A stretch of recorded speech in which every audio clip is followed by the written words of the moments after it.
The Square Ball Podcast.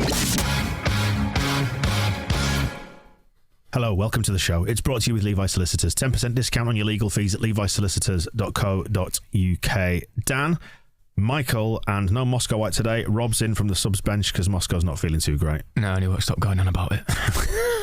Yeah, he's basically a cold for about a week, and well, you'd think it was a lot worse. But to be fair, we know how bad man flu can be, don't we? We do know. Propaganda is the podcast where we find out what's been said about Leeds United by our fans, by opposition fans, and we find out what's going on in the wider world of football as well. We'll get to all that. Just aware that we're recording this and this is getting released on Tuesday the 5th of April.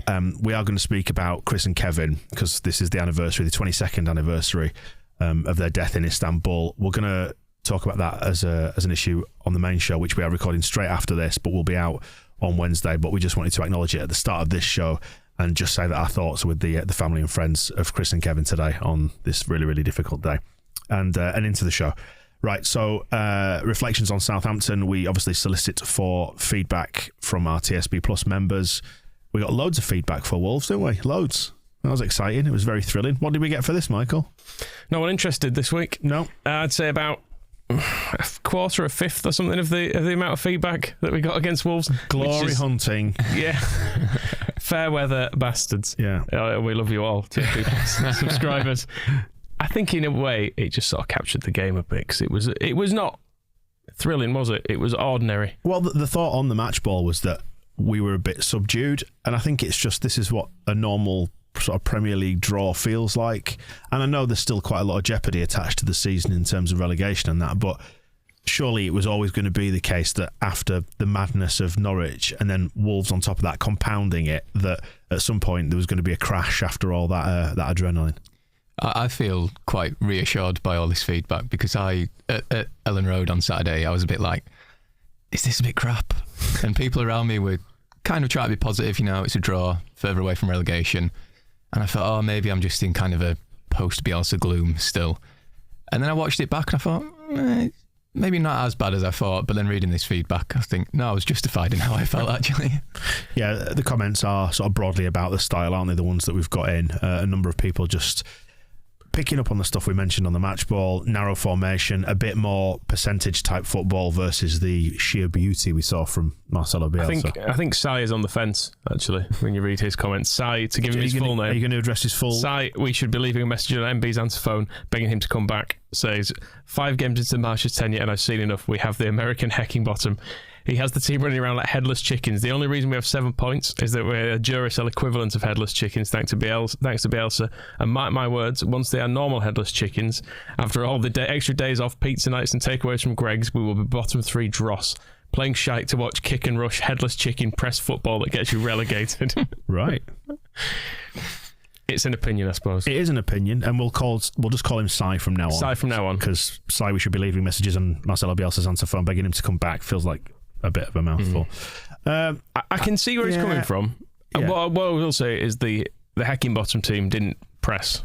They didn't do anything. No, they didn't have any plan whatsoever. At least we have some kind of tactic. Hecking bottom looked like Sunday league teams I've played for, where they just go, we have a team talk at the start, and you go, you're playing there, you're playing there, you're playing there. Just go out, give it your best, lads, and keep talking. Fergus McLeeds picks up on a good point, saying it makes me sad and pine for Bielsa ball. Me too. There were moments in the stadium on Saturday when I thought, all right, this is where we go wide. And I think the perfect encapsulation of it was when Meslier had the ball, and I expected him to throw it to the full back or the wing. And as we know from what Marsha said, like post match, is that we the fans, we need to learn about his football.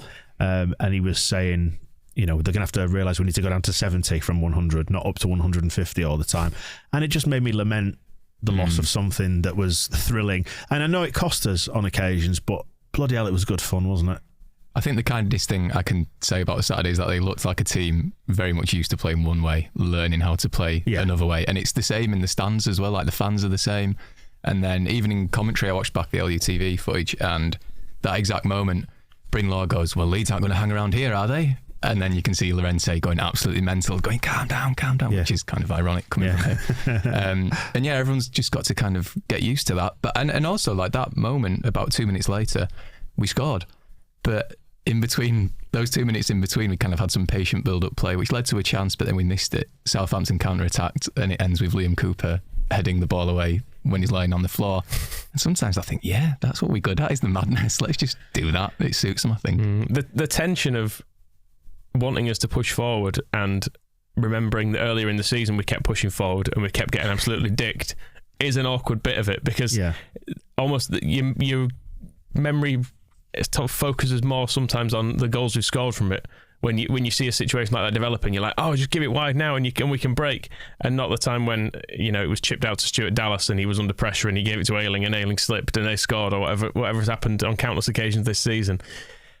And it just looks a bit safer, which I'm not surprised, because maybe this isn't full Marsh ball yet either, because he's been brought in to keep us up. He was given 12 games, wasn't it? Yeah, like a 12-game mini-season, and coming into a team that was hemorrhaging goals every single week, and to just make it a bit more sensible is probably not a bad idea. And I guess the idea, it looks more like now when we attack that we're going to rely upon not throwing everyone forward, but relying on the likes of Rafinha and James and Harrison to just pull something out, that those four alone might be good enough, rather than having 8 players all attacking at once. And it is safer, and we didn't look regularly stretched in this game, which was, I guess, compared to the away performance at Southampton, which admittedly was only 1-0, but we could have been 10. We did get pretty well battered that day, and there were enormous spaces for them to run through. It was quite attritional, and particularly the second half was very, very scrappy. Yeah, it was. But we did get a point. Bamford was in commentary for LUTV, and he was describing Leeds as players. It's like a net. We're a net over their team when we try and press, or there's a net over our team. Sorry, so they're all really close together. And when we win the ball back, it's much easier for the players to link up because they're all stood next to each other, basically. But the problem is Southampton were doing the exact same thing. It's very congested. So there was just 2 nets getting tangled up, basically, and everyone was stood next to each other. I mean, just to add a further comment in what Fergus McLeod said, it was started with this comment by saying, nice in a way to have a nice dull score draw. And I think that's it. It's the two sides of the coin, isn't it? Like we're having to unlearn all the fun stuff because it was more high risk. And I think it goes back to what you're saying there about it's just a numbers game, as it was with Bielsa. We know Bielsa's system was 6 forward, 4 back. Now, if you do that, you leave yourself more susceptible to getting hit on the counter, as we saw loads and loads of times earlier in the season. But it's dead fun watching 6 players pile forward, isn't it, and trying to score. But I don't know. I'm sure we'll get used to it. And I think I'm coming to terms with the idea of a spell of more pragmatic football, if that is what it takes to cement ourselves in the middle of this godforsaken awful Premier League. Then so be it. We can be miserable every year. I mean, ultimately, people just want to see winning football, don't they? Really, and that's where Bielsa's football kind of transcends it. It was beautiful, albeit very flawed at times. But it was winning as well. Yeah, that was the other thing. We never had to... It only stopped winning for a really short space of time, so it feels like the majority of the sample size is, well, this works, and it was brilliant. Yeah, the majority of it was exceptional, and then this season was fairly mediocre for large portions, but you could also... There were reasons for it. There was Bamford out, there was for Calvin out, Cooper's out, and then towards the end, there was obviously the run of defeats, and it was hard to see where the next win was going to come from, even against teams that weren't particularly good. Because looking back at that Everton game when they absolutely destroyed us, Everton are terrible. They're a really, really bad side, and they were no better then than they are now. And you kind of think, well, I don't know, maybe this was necessary, but it doesn't make it easier to watch when you've got very fresh in the mind the kind of the sweeping play of Bielsa. Then you've got just 22 men stood in the middle of a field twatting the ball at each other from a foot away. It's like a pinball table. It is a bit jarring to watch. I mean, people have identified confidence, like Yorkie Dave, Gouldy, Kisnobo's kneecap, all picking out the issue of confidence in the team. And I think it is what you said, Rob. It's a team finding its way rather than lacking confidence. I mean, Yorkie Dave says we're so controlled by our brittle confidence. Why can't we just kill teams off when we go ahead instead of being so Leeds and letting teams back at us? I think that's just a bit of a misconception about what like mid-table-ish sides do.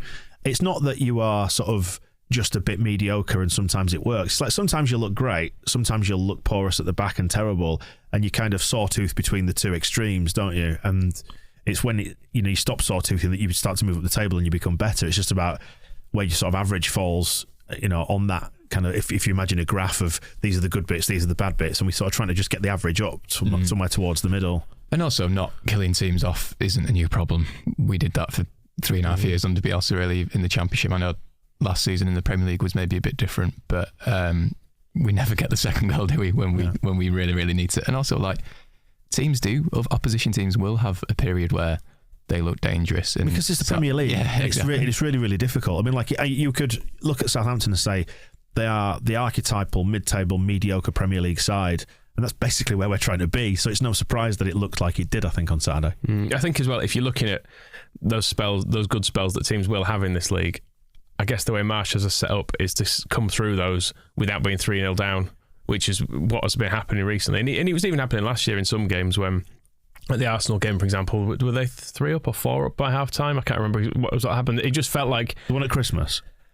I can't remember when it was. The past 2 years has been the past 2 years is all a blur. But like even the Fulham game at the start of last season that we were fully in control of, they had one little spell and they got right back into it. And the way Scum were able to blow us away in shot in the start of the game last season as well, and the spell they had after Ayling's goal this season, it feels like there have been bits of games where it's completely got away from us because of the way we play and because we haven't ever tried to adjust the way we play. Well, it's like look at Matip's goal at Anfield when they just waltzed through the middle through those acres of space, and it's like we're saying, please do something to counteract that, and now we are by putting everyone in the middle of the field. So it's not as exciting, it's not as beautiful, but it's probably going to work a bit better than having nobody there. Yeah, although the problem is with Liverpool, you probably still lose that game 2-0. Even if you, like Watford did, you can be nice and structured against them. But the argument is then eventually as you get better players, you turn that 2-0 into a draw, and then you turn that. But where's the joy in it? Well, it's not. There's no joy in it. It's the Premier League. It's awful, isn't it? That's kind of the thing about discussing tactics though, and things like that. Like,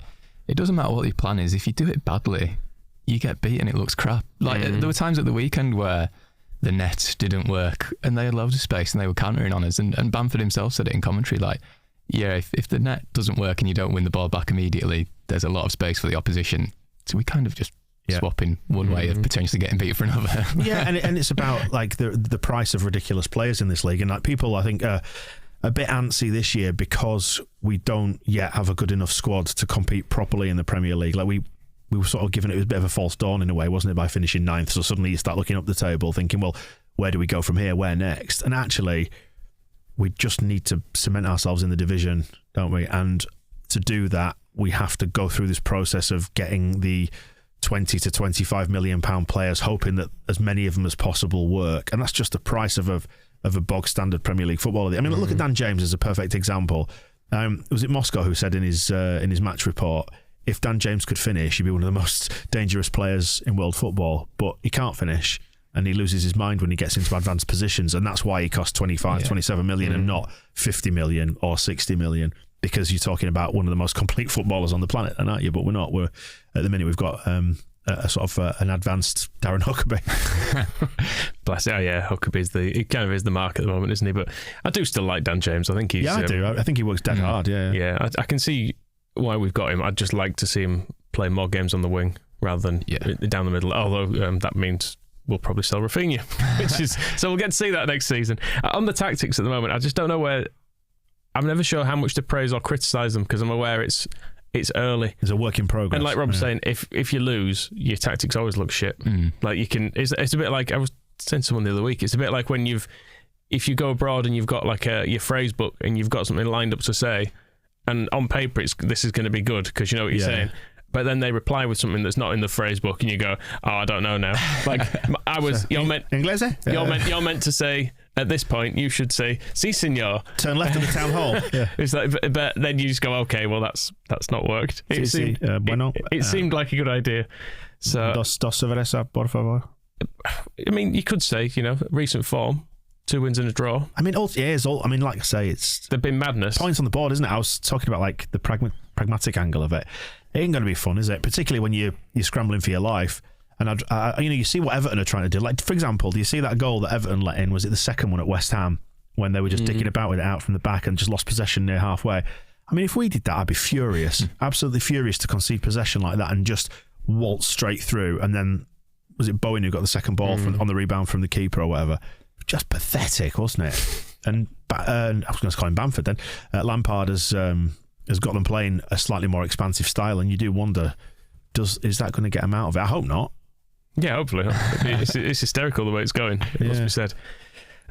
Sally picking up saying it was a missed opportunity though, because of where they are in the table, and I guess these are kind of your easiest. Did you say Sally then? Because I think that says salty. It just says salty. Oh dear. Yes, that does say salty. It does anyway. You're quite right. Salty Sally. Yeah. That's what I call her. I suppose on reflection, maybe we should have won. But because results elsewhere went for us, it's one of those where you can look at it and just think, it feels like we're just trying to rub weeks out at the moment. If every week just goes, you can look at it and go, okay, well, no one's gained anything on us. It's fine. It's another game down. It's less opportunity for anyone else to get close to us. And points are kind of fine. I know. It would have been a perfect opportunity, as we've said many times, to get completely out of this with a win. But the chances are we're going to stumble to safety. Chances are. I mean, we could get pulled back into it, but I don't know. I guess that sort of slightly subdued feeling from the Southampton game reflects that people know we're probably going to be all right, but it's still a little bit too close for comfort. This is kind of what we've been asking for all season, though. Yeah. All season we've been saying, this is terrifying. It's so stressful. I feel like I'm going to collapse at any moment. And then, like, after the Wolves game, I had friends texting me who aren't Leeds fans. So I'm going, that was amazing. And I was just like, what a stupid football club I feel. And they were like, well, enjoy it. You've won. And I was like, I'm exhausted, like, physically. Like, I can't keep doing this. Yeah, you can't do it every week, can you? But then we didn't have that at Southampton. It's like, oh, bloody crap, that, wasn't it? You should just win. That was the problem. We should have won. And in fairness, we could have won. I think we'll come to the Southampton fans in a bit, but our opinion and their opinion, for once, is pretty much aligned on it. Everyone just sort of went, yeah, just a draw, innit? It's just a game. Yeah. One thing I don't think we mentioned on the match ball, because we tended to focus on the game, but the Chris and Kev tribute on 22 minutes, the turning of the back was greeted with their applause when it had finished. Southampton fans, so credit to them for that. To the game itself, then, other people picking out, well, meh, M-E-H, meh, is probably, if you were to sum it up in a single word, guess this is just life after Bielsa. Yeah, meh is probably about right for what happened on Saturday.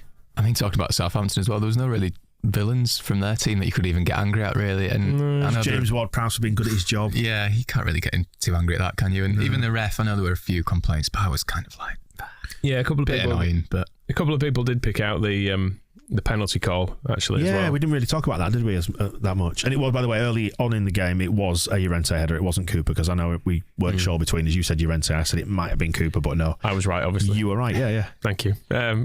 There was the Gelhardt one towards the end.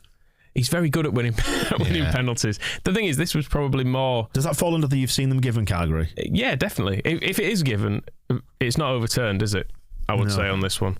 And the ref didn't give a corner for it either. So he obviously didn't think the defender had touched it. And if he didn't touch it, he definitely did touch quite a lot of Gelhardt. But I don't think they referee or VAR these things using that sort of, like, just basic logic. I think they get probably so twisted up in the application of the rules and the idea of who, at what point you can refer it and all that kind of shit. I mean, I don't even understand it. I can't even explain it exactly what goes on, but it falls into the category of a lot of the netherworld. A lot of penalties of if it's given, it's a penalty. If it's not, it's not. Yeah. And VAR won't intervene either way on it. So. Another Bamford moment in commentary was Dorigo and Bryn asking him how the offside rule works, and he went, I don't know, why are you asking me, basically. There was another good Gelhardt decision, which I was more pissed off at, actually, where the ball looked like it was running out for a goal kick. He slid in and kicks the ball against the Southampton defender. It was a clear corner.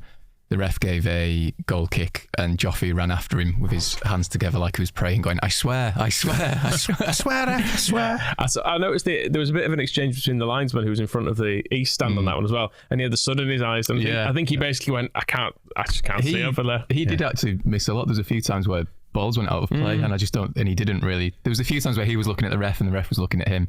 And maybe he just couldn't see the people in the cop shouting, put a cap on. Yeah, and they do that thing of going just with the defending team. I'm not quite sure which way it is, so I'll give it to the defending team, because that's the general sort of rule of thumb, isn't it? Yeah, you're not going to... The thing is, if you can't ever say you're going to score from a corner, can you? So, whereas if someone does score and it was the wrong decision, you have to have a 5-minute section on Match of the Day. There was a point in that second half. I think it was the second half, yeah, because I saw the line. I looked at the liner. I think because we were appealing for offside. Maybe it was the first half. Don't care.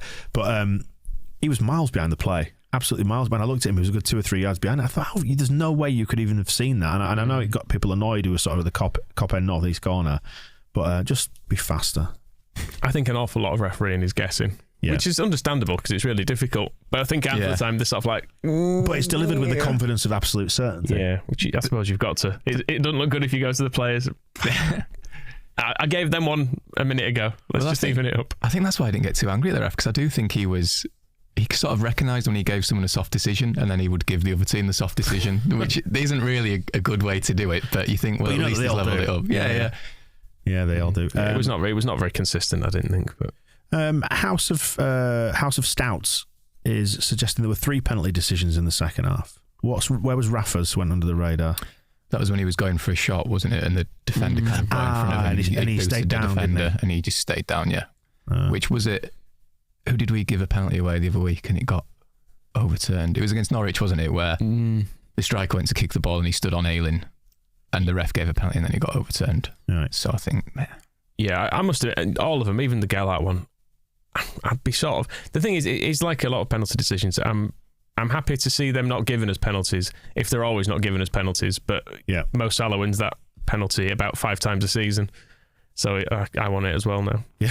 Because otherwise it's not fair. Because I'm an entitled Premier League bastard. But it's true that the thing is, it's got to be the same rules for everyone, hasn't it? Yeah. And if you see that penalty given, every single week elsewhere, when it happens to you, you do want it, even if I think that sort of thing.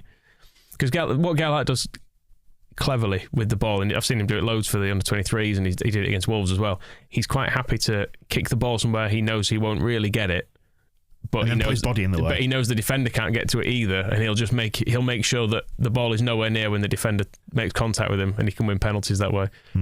Because he's a little cheat. But he's our cheat. He's our little cheat. And an injured cheat, as it turns out. Damn. And their free kick for the goal that James Ward-Prowse scored, the Canadian Boney M suggests it looked a bit like bullshit and he tripped over the ball. I haven't seen this back, I have to admit. I haven't watched any replays of this. Have you seen it? There was about 3 Leeds players trying to foul him before he went down. So are they trying to tackle him though, Rob, or are they trying to foul him? It looked quite a lot like Adam Forshaw trying to foul him, to be honest. But you didn't answer my question. What I want you to say is it was just a tackle. Yeah, it's all quite. It looked untidy, is what I'd say. It wasn't Click that fouled him though. No, it wasn't. Someone should have a word with Bob. It was Ayling, wasn't it, who got who did the actual foul? I think in the end there was no foul. The no foul, yes, and Ayling would know one of those.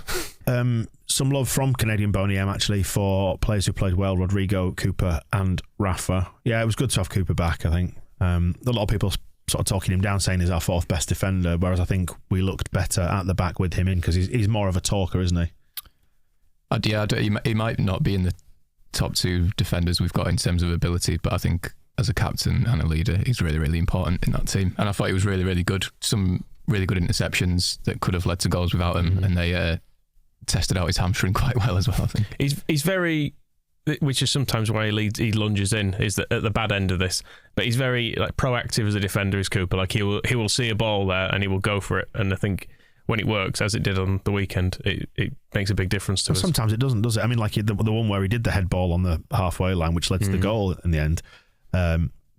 It did look, I mean, we mentioned on the match ball, it did look a little bit suspect at the time, like he got caught at the wrong side of the man, but he just battled his way back because it's a contact sport. I think playing next to Llorente as well, for him to be so calm in that comeback game was quite impressive, because Llorente was on an absolute mad one. Again, going back to Bamford, I keep mentioning him because I've written about him because I needed him to explain the game to me, basically. But when Llorente was doing the Cruyff turns by the edge of his box, Bamford just went, yeah, I'm going to pretend he meant to do that, which I think might be the attitude of the rest of the Leeds squad towards Llorente. He probably does it in training all the time, and they're like, bloody hell, Diego's doing it again. Meslier gets mentioned as well, probably the one to close on here. Big Dave saying that Meslier came in for the majority of criticism, but his save versus Adams in the first half is as good as a goal. And his distribution slowing down must be tactical. Well, it is. We know that from what Marsh said, don't we? Which is unfortunate because it puts more pressure on Meslier, so he's kind of got to keep his head there under those circumstances. I felt really sorry for him because in that moment when Llorente was telling him to calm down, he had Rodrigo calling for the quick throw out, and Meslier just looked like, can everyone please stop shouting at me now? And I think maybe you could argue, if you wanted to, that he was at fault for the goal by virtue of the fact that it went in. So if it goes in, you didn't quite get it right. But you can't save them all. Is the other side of this as well, and he does produce a brilliant save at least once a game. And it's like we were saying on the tactics, when anything that doesn't work, you get criticised for. If Meslier is further towards that side of the goal, it goes the other side. And he absolutely just leathers it into the other corner. People say, well, the wall's covering that side. You should have been stood more to there. It's what they do on Match of the Day all the time, isn't it? Now we know what's happened. Well, why is he not stood there? Why has he not gone to the ball? Well, because it's a really... and it's really difficult playing football. I said this on the match ball as well, but I've checked this watching some other of his free kicks, and he does hit them in loads of different ways as well as Ward-Prowse. He doesn't have like a house style. He does, but that one he scored is probably like his main way of scoring them. But he has also hit them in a variety of different ways into different corners and stuff. Just really good at them. Yeah, I think he practices and everything. I think everybody in that ground thought, oh, here we go, James Ward-Prowse. It's perfect for. Well, Bamford said it, didn't he, on the commentary? Yeah, he said Marsh's exact quote of "They're as good as a penalty, aren't they?" Which suggests they've been told in training all week, please don't give away free kicks on the edge of the box because they're as good as a penalty. Great job, guys. Well done, lads. But I mean, overall, it was fine, wasn't it? And if we get to the end of the season in another few weeks, thank God it's going to be over soon. I have to say, thank God it's going to be over soon. Then it'll probably look like a decent point gained. If not, it'll be an absolute disaster if we go down. But I think it's fine, isn't it, so far? Southampton aren't a bad side, are they? That's the thing. Not at all. They're just fine. And it's... I guess and we're trying to be just fine. And we're trying to be fine. We're trying to copy them, Yeah. Oh, well. Future's bright. Soon be dead. And that is part 1 of Propaganda done, where we find out what the Leeds angle is. We will have a look at the Southampton side of the fence. The next video in the playlist, check that one out. And we'll also have a little look at the wider world of propaganda, find out what else other people are saying elsewhere in football. Stick about for that. The Square Ball Podcast.